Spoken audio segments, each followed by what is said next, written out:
Halo para pemirsa di tanah air, udara, dalam goa, maupun luar angkasa. Apakah kalian sudah mandi hari ini? Saya harap belum. Hari ini kita akan melanjutkan episode kemarin. Solo Camping, Narik Rock, Chapter 91.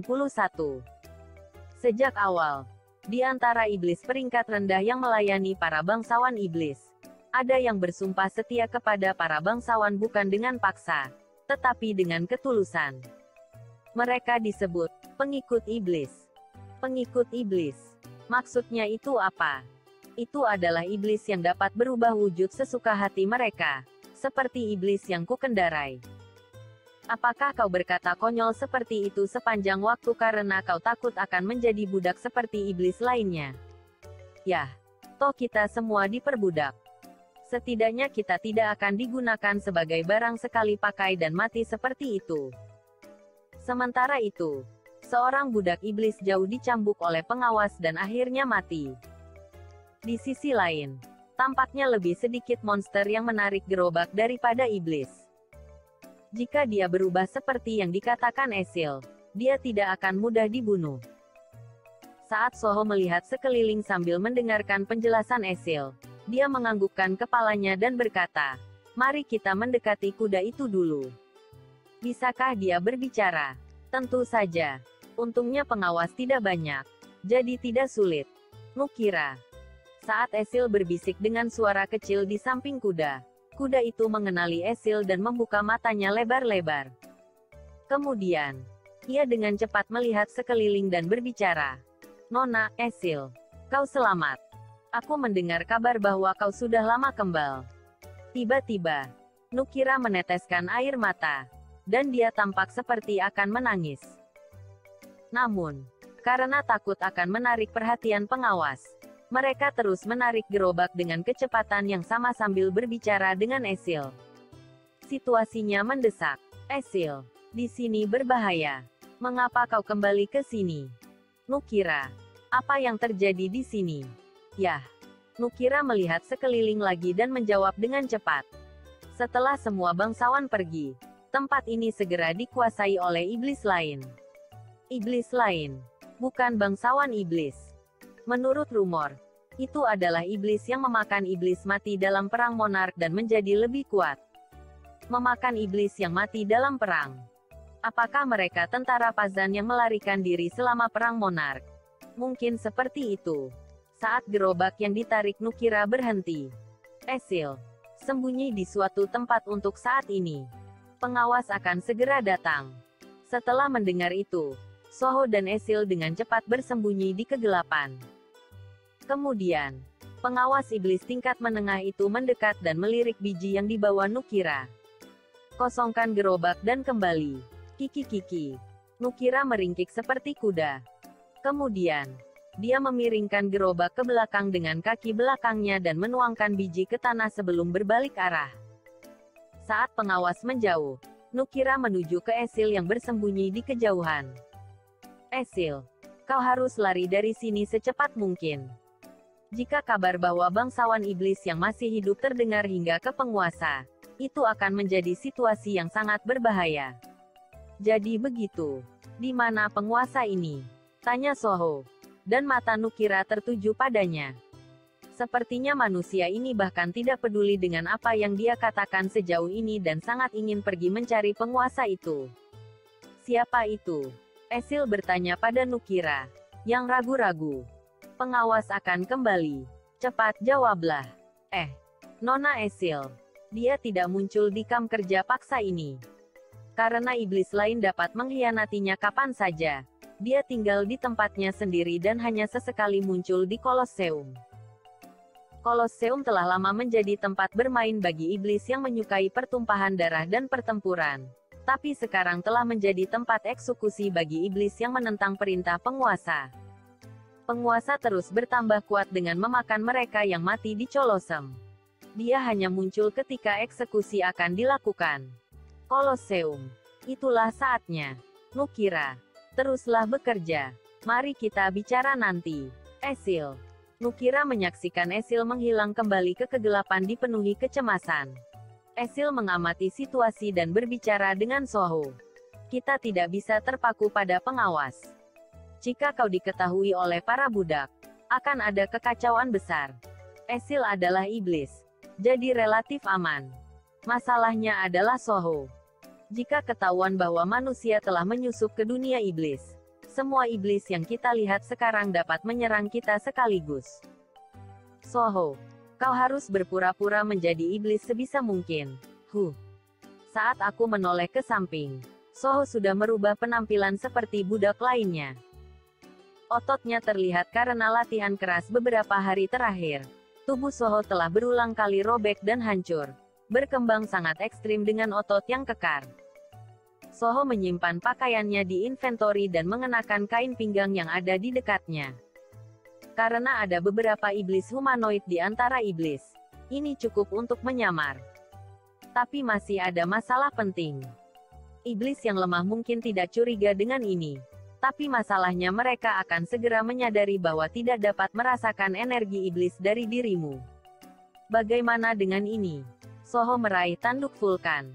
Berkat perburuan iblis beberapa waktu lalu, lebih dari 40 jiwa iblis terserap ke dalam tanduk vulkan. Tanduk vulkan ini sendiri adalah tanduk iblis, dan memiliki energi iblis yang meluap di dalamnya.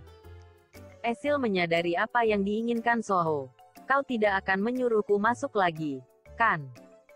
Sama saja kau tidak boleh menarik perhatian. Baiklah. Jika Esil berubah menjadi roh dan merasuki tanduk Volcan, dia bisa mengubah ukuran pedang sesukanya. Jika aku membuatnya cukup kecil dan menyimpannya, apakah kau akan merasakan energi iblis dariku? Ya, kurasa. Itu akan menjadi cara terbaik untuk dicoba. Esil menghela nafas dan menganggukkan kepalanya. Sebagai bangsawan iblis, itu menodai harga dirinya memasuki tanduk iblis yang lebih rendah. Bisakah kau mengubah bentuknya juga, selain ukurannya? Berubah? Seperti apa? Soho tersenyum penuh arti. Menurut apa yang dikatakan Beru sebelumnya, Vulkan adalah iblis yang sangat besar. Jadi wajar jika tanduknya juga berukuran sangat besar. Namun, tubuh iblis yang mampu melakukan spiritualisasi dapat dengan bebas mengubah ukuran atau bentuknya. Dan tanduk Vulkan telah dikompresi ke ukurannya saat ini saat ditempa menjadi senjata. Mungkin ini bisa dicoba. Tanduk Vulkan melahap jiwa iblis. Saat Esil merasuki tanduk Vulkan, ukuran dan bentuknya mulai berubah secara bertahap. Dan kemudian, aku tahu itu akan berhasil. Segera, tanduk Vulkan telah berubah menjadi seperti tanduk iblis asli, dan melekat erat di kepala Soho.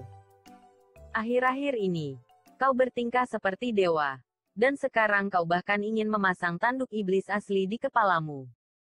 Suara Esil bergema pikiran Soho seperti hantu. Yah, jika kau akan meniru iblis, sebaiknya kau melakukannya dengan benar. Soho terkekeh sambil menyentuh tanduknya sendiri. Sekarang setelah dia benar-benar menjadi iblis, Beru mengulurkan ibu jarinya dengan ekspresi senang di wajahnya. Itu sangat bagus. Seperti yang diharapkan, tuan muda kita. Sekarang, lanjutkan penambangan seperti orang lain. Jangan sampai dicambuk oleh pengawas. Buk. Aku telah menjadi budak di tambang.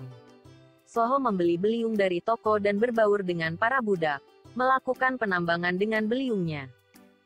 Karena stat kekuatannya tinggi dan dia memiliki pengalaman sebagai penambang, menambang dengan beliung tidaklah sulit sama sekali. Aku lebih suka melakukan quest harian yang jauh lebih sulit. Buk. Namun, masalah yang tidak terduga muncul. Karena Soho sangat pandai menambang dengan beliung, iblis budak lainnya mulai memperhatikannya. Siapakah iblis bertanduk dengan kekuatan sehebat itu? Dia benar-benar hebat dengan beliung. Soho hanya merasa dia menambang dengan santai. Tapi dari sudut pandang budak lain, itu adalah kecepatan yang luar biasa. Sementara para iblis bergosip, Beru muncul entah dari mana dan berbicara kepada Soho. Tuan muda, bukankah lebih baik Anda mencari Kolosseum daripada menyamar? Tunggu. Aku sedang memikirkannya sekarang. Meskipun Anda memikirkannya, Anda sepertinya menambang dengan beliung terlalu baik. Berkat kerja keras Soho, para budak dapat selesai lebih dulu karena memenuhi kuota harian mereka jauh lebih cepat dari biasanya. Wow, kita berhasil. Akhirnya kita bisa istirahat. Ini semua berkat kau. Di tengah keributan, pengawas yang berada jauh dari sana mendekati mereka dengan marah. Dasar bodoh yang tidak pernah bekerja dan bermalas-malasan. Apa ini? Pengawas, kami telah memenuhi kuota harian. Bisakah kita istirahat sekarang? Para budak iblis dengan bangga menunjukkan biji yang dikumpulkan Soho kepada pengawas. Namun, pengawas tidak menyukai jerih payah mereka. Orang bodoh yang sombong ini berpikir mereka sudah bisa istirahat. Mulai sekarang, kumpulkan biji lebih banyak lagi. Omong kosong macam apa ini? Kau tak terima. Seorang budak yang tak terima terlempar oleh tendangan pengawas dan terhempas ke dinding. Kemudian, para budak iblis berhamburan ke segala arah, dengan panik memegang beliung dan sekop. Soho diam-diam berbaur dengan mereka, berusaha menjauh dari pengawas. Tapi kemudian, "Hei kau, berhenti di sana." Tiba-tiba, pengawas memanggil Soho. Saat Soho berbalik, pengawas itu memelototinya dengan curiga, seolah-olah dia adalah biang keladi dari situasi ini. Apakah aku ketahuan? Tidak. Ekspresi wajahnya tampak tidak senang sehingga para budak berani memintanya untuk istirahat lebih awal. Aku melihatmu menggunakan banyak kekuatan. Aku akan mengirimmu ke Kolosseum. Bukan Soho yang heran dengan kata-kata pengawas, tapi para budak di dekatnya. Tidak. Bagaimana kau bisa begitu kejam? Bahkan memberi hadiah pun tidak cukup. Ikuti aku. Pengawas menunjuk ke arah Soho, berbalik dan berjalan cepat ke suatu tempat. Soho mulai mengikutinya tanpa mengucapkan sepatah kata pun. Pada saat itu, Beru berbicara dengan suara yang hanya bisa didengar oleh Soho. Astaga, apakah Anda merencanakan hal besar ini dari awal? Anda benar-benar berbakat sejak kecil. Solo Camping. Narik Rock, Chapter 92. Setelah beberapa saat, sebuah bangunan besar dan megah muncul di depan Soho. Itu adalah Kolosseum, dikelilingi oleh tembok tinggi berbentuk aneh. Entah itu iblis atau tengkorak.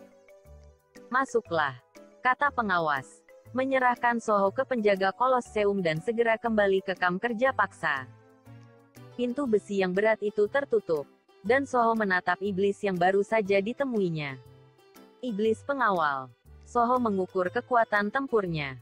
Melihat nama mereka berwarna oranye, mereka cukup kuat, tapi mereka patut diperhitungkan dalam pertarungan. Namun, iblis pengawal yang menerima Soho juga menilainya. Mereka menatapnya dari atas ke bawah dan mulai berbicara satu sama lain. Sudah lama sejak orang yang berguna datang. Sayang sekali dia kecil. Sebenarnya, itu membuatnya lebih baik. Bukankah gladiator membutuhkan konsep akhir-akhir ini? Yah, tanduknya unik. Dan dia cocok untuk konsep itu. Sebut saja dia, si tanduk satu, mulai sekarang. Saat itu juga, Soho mendapat julukan tanpa dia sadari. Si tanduk satu. Esil tertawa mendengarnya. Selamat, kau punya nama. Jarang di antara iblis yang memiliki nama. Diamlah. Jika kau membuat masalah, kami akan segera membunuhmu. Iblis penjaga menempatkan Soho di sel isolasi yang dikelilingi oleh jeruji besi kokoh. Begitu mereka pergi, wajah Beru muncul dengan tatapan galak. Kiak, beraninya bajingan itu. Jika Tuan Muda memberi perintah, aku akan mencabik-cabiknya. Jangan lancang, semut bodoh. Apa? Siapa yang kau panggil semut bodoh? Dasar lebah pekerja rendahan. Baca suasananya. Tuan Muda punya rencana. Dan aku bukan lebah. Suho mencengkeram Beru dan Kuei, mengarahkan wajah mereka keluar penjara. Iblis-iblis yang ada di dalam penjara memperhatikan mereka dengan penuh minat dari dalam kegelapan. Hehehe. Apakah dia pendatang baru? Sungguh pria yang jelek. Dia hanya memiliki satu tanduk. Menurutmu berapa lama yang ini akan bertahan? Suara-suara menakutkan berbisik tentang Soho. Tapi Soho terfokus pada jeruji besi kokoh yang menjebaknya. Ting. Dia menjentikkan jarinya dan merasakan pantulan yang tidak biasa. Ini bukan besi biasa. Ini adalah penjara yang terbuat dari besi neraka. Itu terbuat dari logam keras yang diselimuti dengan energi iblis. Dan sebagian besar digunakan untuk mengurung tahanan iblis. Sihir. Soho tersenyum mendengar penjelasan Esil. Kalau bukan sihir, itu pasti kekuatan iblis. Kalau begitu, bisakah ini bekerja juga? Soho meraih batang besi yang terbuat dari besi neraka. Lalu, efek buff, titel, Demon Slayer, telah diaktifkan. Batang besi di tangan Soho bengkok sendiri. Titel Demon Slayer yang meningkatkan semua kemampuannya sebesar 40% melawan iblis telah sepenuhnya diterapkan pada besi neraka yang dialiri dengan sihir. Apa? Para iblis di sel lain terkejut saat mereka melihat hal tersebut. Bahkan iblis bertanduk yang lebih kecil dikejutkan oleh kekuatan yang luar biasa itu. Bagaimana dia bisa membengkokkan besi neraka dengan mudah? Itu berarti dia bisa melarikan diri kapan saja dia mau.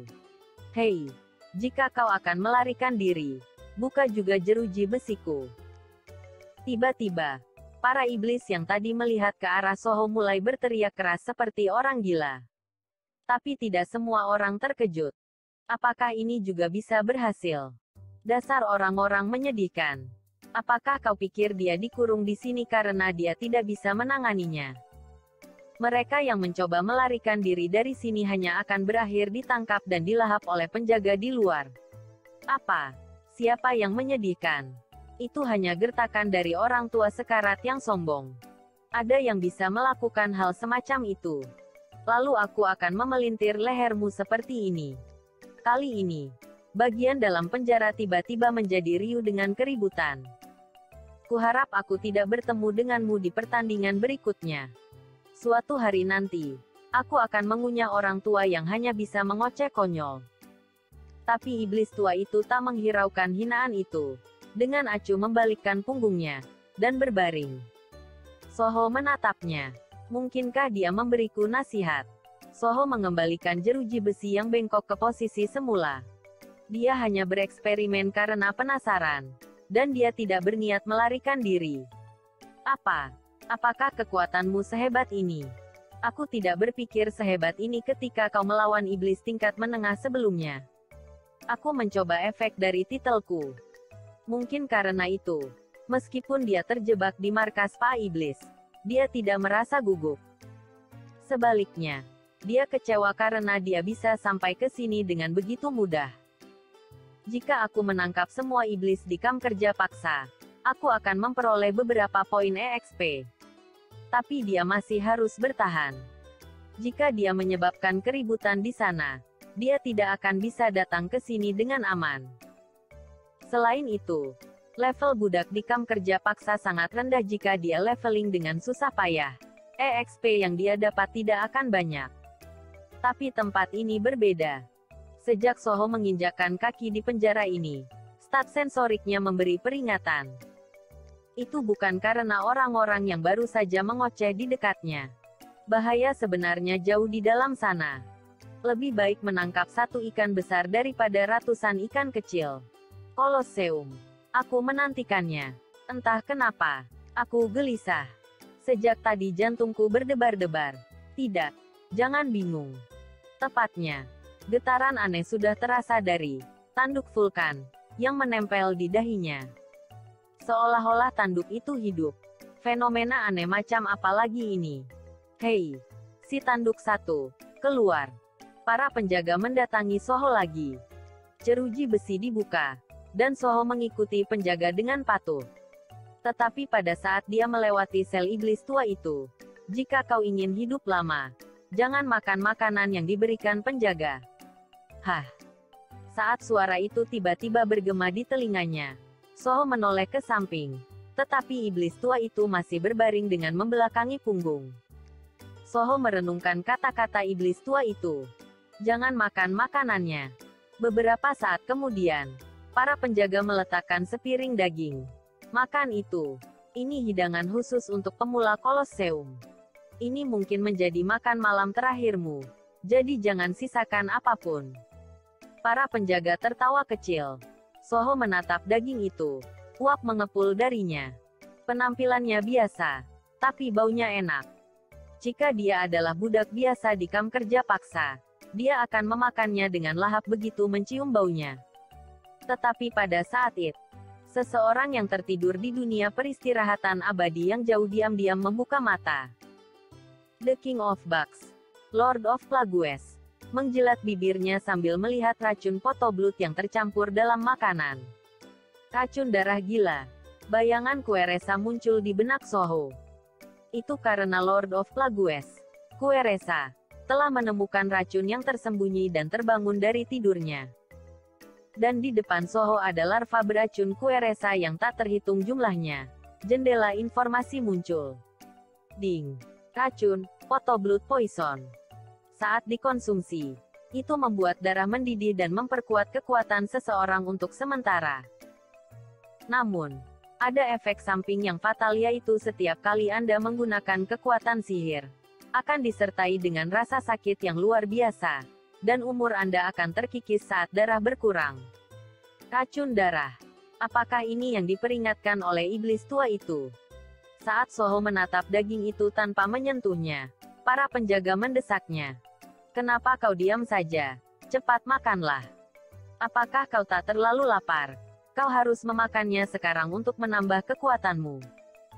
Pada saat itu, tangan Soho bergerak dan dia mengambil sepotong daging.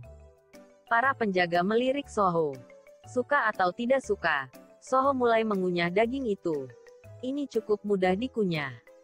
Soho sudah terbiasa memakan makanan aneh, termasuk larva beracun Kueresa. Membuat ini tampak biasa saja. Ding. Kau telah mengonsumsi racun. Bloodshot poison. Detoksifikasi sedang berlangsung. Detoksifikasi sedang berlangsung.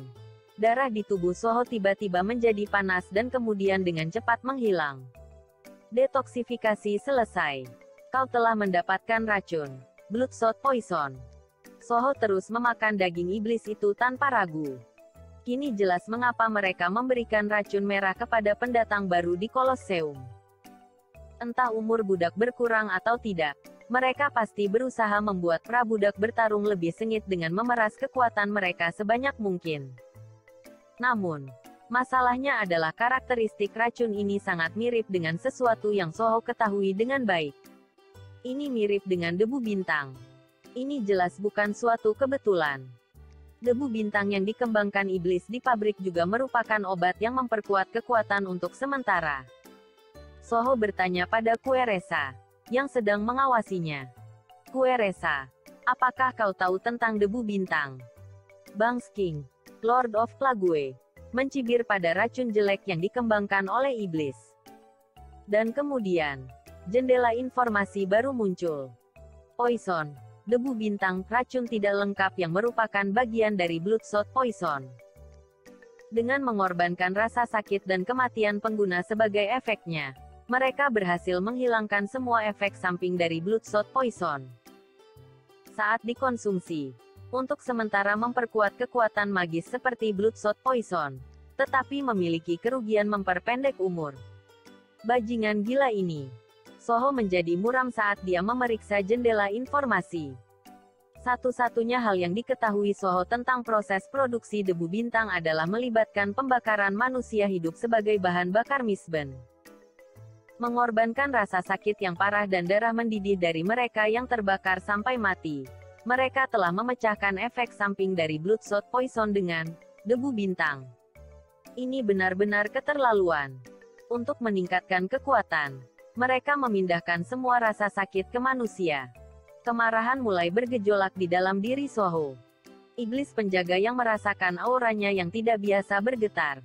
Apa yang salah dengannya? Mengapa dia begitu mudah terpengaruh oleh racun itu? Racun itu mungkin mulai bekerja sejak dia pertama kali menggunakan sihir secara langsung. Ahem.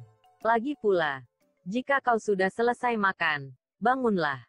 Mendengar kata-kata itu, Soho bangkit dari tempat duduknya. Saat itu, menggunakan racun, Bloodshot poison. Racun darah yang mengalir keluar dari Soho diam-diam menyebar ke segala arah. Racun tak berwujud secara bertahap meresap ke dalam tubuh para sipir iblis. Akan ku kembalikan kepada kalian.